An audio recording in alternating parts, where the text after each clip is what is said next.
అందరికీ నమస్కారం. ఇటీవల కేంద్ర హోంశాఖ మంత్రులు అమిత్ షా గారు ఆంధ్రప్రదేశ్ పర్యటనకు వచ్చారు. ఆ పర్యటనలో చంద్రబాబు నాయుడు గారి ఇంటికాడ డిన్నర్ సమావేశం ఏర్పాటు చేశారు.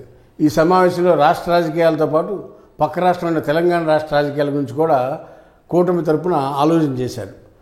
అమిత్ షా గారు, చంద్రబాబు గారు, పవన్ కళ్యాణ్ గారు, లోకేష్ గారు వీళ్ళంతా కూర్చున్న డిన్నర్లో ఈ ఆలోచన వచ్చింది. తెలంగాణలో కూడా ఎన్డీఏ కూటమిని ఇంప్లిమెంట్ చేస్తే ఎలా ఉంటుంది. ఆల్రెడీ తెలంగాణ ప్రాంతంలో గతం జరిగిన అసెంబ్లీ ఎలక్షన్స్లో జనసేన, బీజేపీ కలిసి పోటీ చేశారు. ఊహించని ఫలితాలు ఏమీ రాలేదు. అక్కడ 8 సీట్లతో పరిమితి అయిపోయారు. అయితే ఇప్పుడు టీడీపీని కూడా యాడ్ చేసుకుని ఎన్డీఏ కూటమి తెలంగాణ రాష్ట్ర రాజకీయాల్లో పనిచేస్తే బాగుంటుందనేది అమిత్ షా గారి ప్రపోజల్. దానికి కారణాలు చూస్తే ఈ తెలంగాణ ప్రాంతంలో ఎన్టీఆర్ అంటే అభిమానించే వాళ్ళు చాలామంది ఉన్నారు. చంద్రబాబు నాయుడు గారు హైటెక్ సిటీ కానీ టెక్నాలజీ విషయంలో కానీ చంద్రబాబు అభిమానులు కూడా చాలా ఉన్నారు. తెలుగుదేశం పార్టీకి సుమారు 15 నుంచి 20 లక్షల మెంబర్షిప్ ఉంది ఇక్కడ తెలంగాణలో. అంతేకాకుండా 35 నియోజకవర్గాల్లో ఆంధ్ర ప్రాంత సెటిలర్స్ క్రియాశీలకంగా ఉన్నారు. వీటన్నిటికి తోడు జన సైనికులు పవన్ కళ్యాణ్ గారికి సినీ అభిమానులు ఉన్నారు.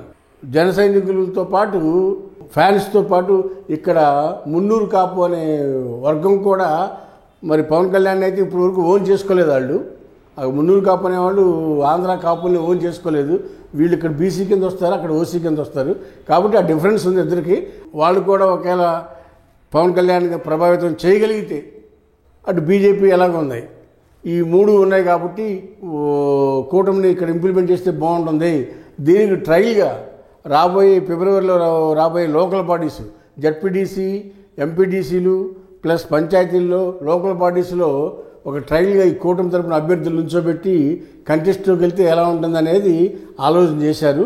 అయితే ఈ ఆలోచన బాగుంటుందని అనుకున్నారు, కానీ దాన్ని ఫైనలైజ్ చేయలే.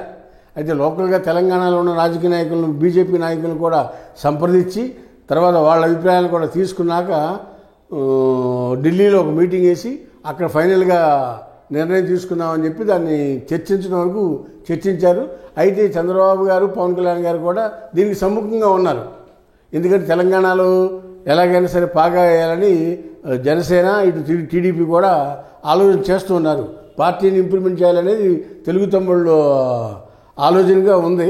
చంద్రబాబు అక్కడ ఆంధ్రాలో అధికారంలోకి వచ్చిన తెలంగాణలో కూడా పార్టీని బలోపేతం చేయాలనే ఆలోచన దిశగా టీడీపీ ఉంది. కాబట్టి బీజేపీ, టీడీపీ, జనసేన కలిసి రేపు లోకల్ బాడీస్లో ఒక ట్రయల్ ఎక్స్పెరిమెంట్ చేద్దాం. అది సక్సెస్ అయితే 28 అసెంబ్లీకి బీజేపీ లీడ్ తీసుకుని తెలుగుదేశం, జనసేనతో కలిసి వెళ్ళాలనేది ఈ ఎన్డీఏ పెద్దల ఆలోచనగా మనకు తెలుస్తూ ఉంది. అయితే ఈ సందర్భంగా ఒక విషయం చర్చకొచ్చినట్టు తెలుస్తూ ఉంది. తెలంగాణలో కాంగ్రెస్ నెంబర్ 1లో ఉంది, నెంబర్ 2లో బీఆర్ఎస్ ఉంది, నెంబర్ 3లో బీజేపీ ఉంది. ఈ 3 పార్టీలు ఇలా ఉన్నాయి. ఇక్కడ నెక్స్ట్ టైం అధికారంలో రావాలంటే ఎన్డీఏ కూటమి కలిసి పనిచేయాలనే ఆలోచన.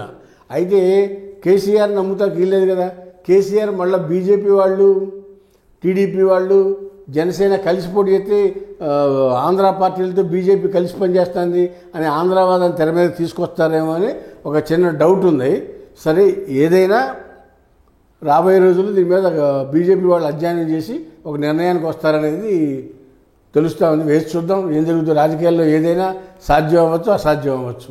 హాయ్ ఫ్రెండ్స్, మా ఫ్యూచర్ టుడే ఛానల్ చూస్తున్నందుకు చాలా థ్యాంక్స్. మరిన్ని లేటెస్ట్ వీడియోస్ కోసం వెంటనే సబ్స్క్రైబ్ చేయండి. అలాగే ఈ బెల్ ని కూడా రింగ్ చేసేయండి. మా లేటెస్ట్ వీడియోస్ నోటిఫికేషన్స్ అన్నీ మీ మొబైల్లో వస్తాయి. మా వీడియోస్ మీకు నచ్చితే లైక్ చేయండి, షేర్ చేయండి, నచ్చకపోతే కామెంట్ చేయండి.